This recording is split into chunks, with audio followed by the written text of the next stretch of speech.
Hello, hello, hello. It's Eric Rodriguez, your host of the Wrestling Laureate podcast presented by the GSMC Podcast Network. Just to kind of touch back on what we were talking about last time, our last segment, we recently spoke about our WWE SmackDown review, which included how Cody Rhodes is going to respond to The Rock and all of his just all of his insults. It's kind of go hard. It's really hard to go like back and forth with The Rock because The Rock is like someone who does it really, really well. Very, very well. Kind of like John Cena, where you can't really beat him on the mic, but I don't know. I just those two superstars are kind of like one of a kind. They're a special breed. That's the reason why they're so popular. That's the reason why they sell so much merchandise, even to this day. And John Cena and The Rock both like they dabble inside and out of the WWE, but it's obviously they kind of portrayed themselves on this pedestal that kind of helped them. I don't know, just kind of be the status quo of like what kind of makes a WWE superstar, especially all the trash talking, especially all the hustle, loyalty, and respect.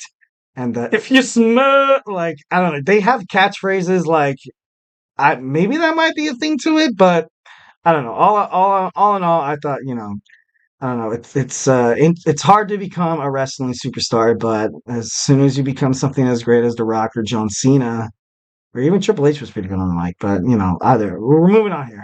So let's go on and move on to our Raw preview. Our Wrestling Raw. We have a couple Raws before WrestleMania, and like I kind of mentioned before, that the whole storyline between Cody Rhodes, Seth Rollins, and the Bloodline, it's to the point where it's either put up or shut up. Like it's I kind of want to see, bare knuckle like brawling, but I don't know. A lot of people like, and I listened to a bunch of podcasts and a couple of stuff on YouTube that a lot of people are hoping that Seth Rollins kind of taps into that old school like Shield Seth Rollins kind of feel like, where he comes out, and he beats the heck out of somebody like to a bloody pulp with Cody because honestly, if Cody doesn't stand up for himself, if he doesn't stand up for against The Rock, who was making fun of his family, like imagine like someone sent like I know this is kind of a little off topic, but I remember playing basketball when I was younger. Okay, and I used to bring my brother, and my brother wasn't the best basketball player, so to speak. I was kind of like one of the better ones, but not toot my own horn here, but. Um, There was a point where he was just getting like just minced me by his defender, and I felt really bad. So then we were going through. He was gonna pass it to me. No, I was gonna pass it to him, and I was trying to create this like pick and roll kind of thing. And the defender came up that was like trolling him all game, and I straight up shoulder checked him right to the side. And I felt really bad because the kid was actually pretty cool. Like I'm not gonna disclose names or anything like that, but we actually ended up being really, really good friends. But the point of this story is that I really am a pretty cool, calm, and collective guy. But as soon as something happened, as soon as someone threatened my family, that kind of like burned a fire inside. Like, I don't know. It was to the point where I was like, oh heck no, I'm not gonna let this guy just bust jumpers all over my brother. Like, what is this? Like, I know the other guy's like 6'2" and my brother's like 5'7", but like I was gonna put him on my shoulders and be like a transformer or like come at me, bro. No, no. But anyways, like I don't know, like I shoulder checked him to the ground and like he kind of felt and he kind of looked at me like what the heck, dude? Like this is basketball. This is part of the game. And just like wrestling, it's part of the game. You need to trash talk. You need to be all you can be. You need to just beat the other competitor to the point where like he is like defeated. And I kind of thought about that and I was like, man, like when it comes to family, it gets kind of personal. It gets kind of personal on and off the court, on the field and off the field, also inside that squared circle and out of that squared circle.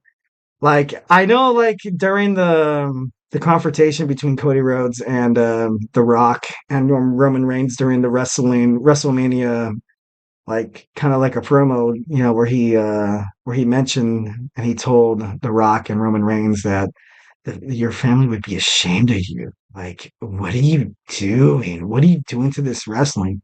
why are you holding the WWE hostile as well as like the fans? You're holding this belt, and it should represent respect. It should represent just everyone who has held that title. And Roman Reigns so far, like, although he's been, I'm not taking anything away from Roman. I don't want to get super punched today. But I don't know. I just feel like the way the bloodline kind of interferes and like kind of interferes in his matches, like they're not really genuine matches, and that's the reason why I think Cody Rhodes kind of obviously he was robbed at Mania 39, but I don't know. It's kind of interesting to see how that all kind of steps up. So like kind of comparing the metaphor what I was talking about with my little brother that when you mention someone's family, and if you don't like kind of step up your game or don't get kind of like a chip on his shoulder. Like I know Cody, his persona is like cool, calm, and collective, but Cody needs to go crazy. Cody needs to beat the heck out of The Rock. He needs to. I don't. He needs to cut a promo where he's. I don't like. He needs to snap. And I think right now, like, I don't know. I think as a fan, I don't want to kind of see Cody kind of become like recluse and like not step toward The Rock, because then you think about it, you're like, oh, The Rock is just totally punking him. And as viewers, I know me, I don't want to see that kind of stuff. Like I want to see someone step up to The Rock. Not a lot of people can. Not a lot of people can, and Cody did it to a certain extent. It's just interesting to see what happens.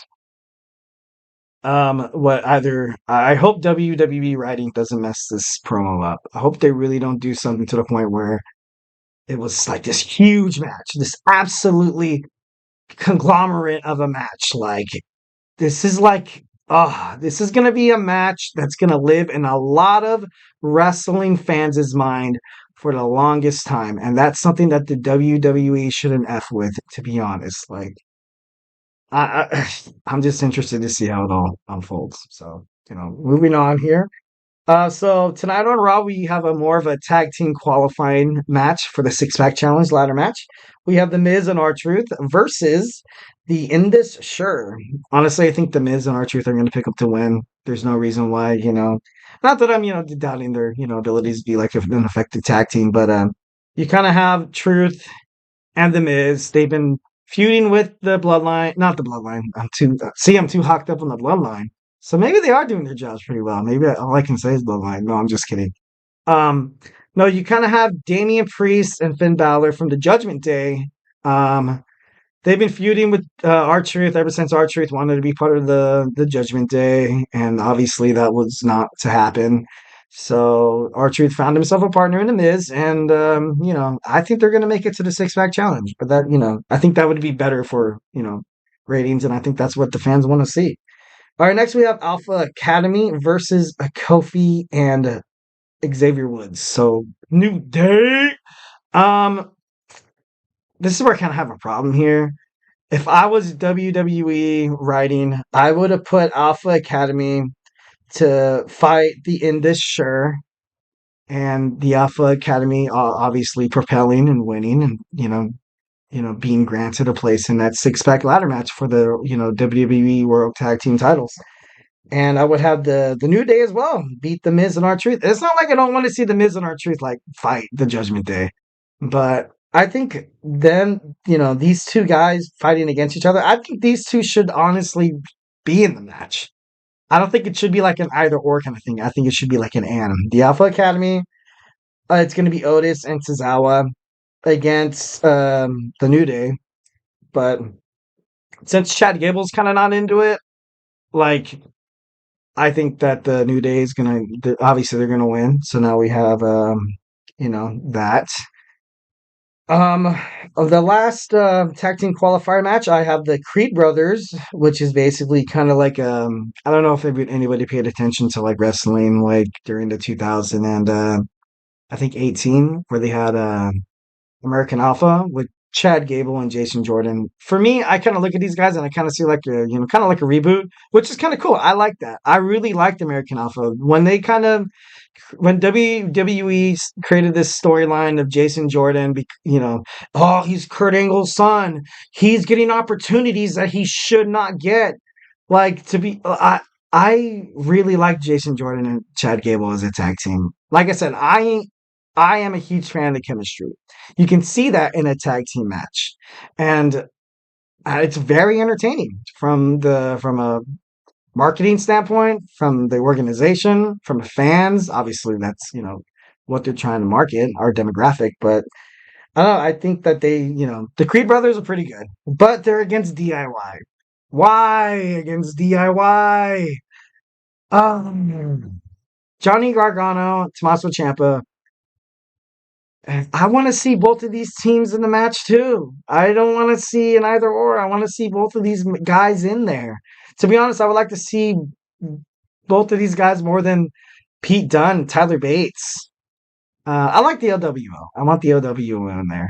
And I know that Angel Garza and Humberto Carrero kind of there to kind of, I think WWE writing they're putting these cruiserweights slash welterweights slash people who can compete for the Intercontinental Championship compete, of course, against Gunther. But I don't know. They want to tear the roof off this place. Honestly, this is going to be a huge match. I don't know if anybody's been looking at the WrestleMania 40 match card already, but Saturday and Sunday, it's going to be huge. You got to call off. I might call off on Saturday. I don't know, maybe. But so to kind of finish it off here, we have about a good like 2 minutes. I know this is probably going to take more than 2 minutes, but these two women have been just beating the like shiitake mushrooms out of each other. Like you have Nia Jax, Becky Lynch, the man Becky Lynch, who recently joined, who recently visited the White House, which I think is pretty darn cool. Just pretty darn Becky Lynch for president. Why not have the first women president be a WWE superstar? I don't know. I'm just saying. I'm just saying here, but I don't know.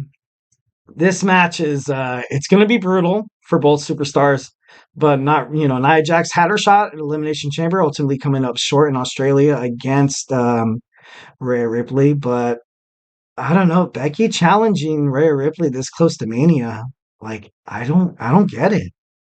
Like she's fought her battles. She's obviously proved herself as a competitor, as a champion. She's won the NXT, SmackDown, Raw Women's Championship, and I don't know why she feels like she needs to just, keep fighting. But, we love a fighting champion. And there are two styles. We have Rhea that's probably resting to the max, and then you have Becky that's just fight after fight after fight after fight. She gets stronger after every fight, different styles. Um, Maybe this helps Becky become a better competitor, but honestly, I see Becky Lynch winning this match. I know there's going to honestly, I'm going to go ahead and give you the Eric Rodriguez guarantee that there will be outside interference by Liv Morgan, Rhea Ripley, and should I include a third? No, I don't know. Just to get kind of wild, like maybe Jade Cargill comes in. Just we all need a wild card. We all need a wild card. Maybe she comes in and starts fighting, and I don't know, stuff hits the fan.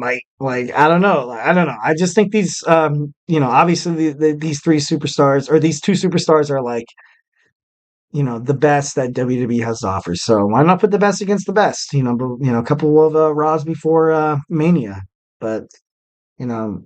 I just hope that Becky, why are you doing this? What are you doing, man? Like, you already have the match at Mania. Who you? What are you oh, Becky, Becky, Becky. Oh, Becky. All right. Well, speaking of Becky, our next segment is going to be featured about Becky Lynch and her. I don't know, just a little bit of her background. She was recently invited to the White House. She wrote her book, The Man. It was appreciated and honored by President Joe Biden. And I don't know. Let's go in and dive a little bit deeper on this enigma called Becky Lynch. Stay tuned.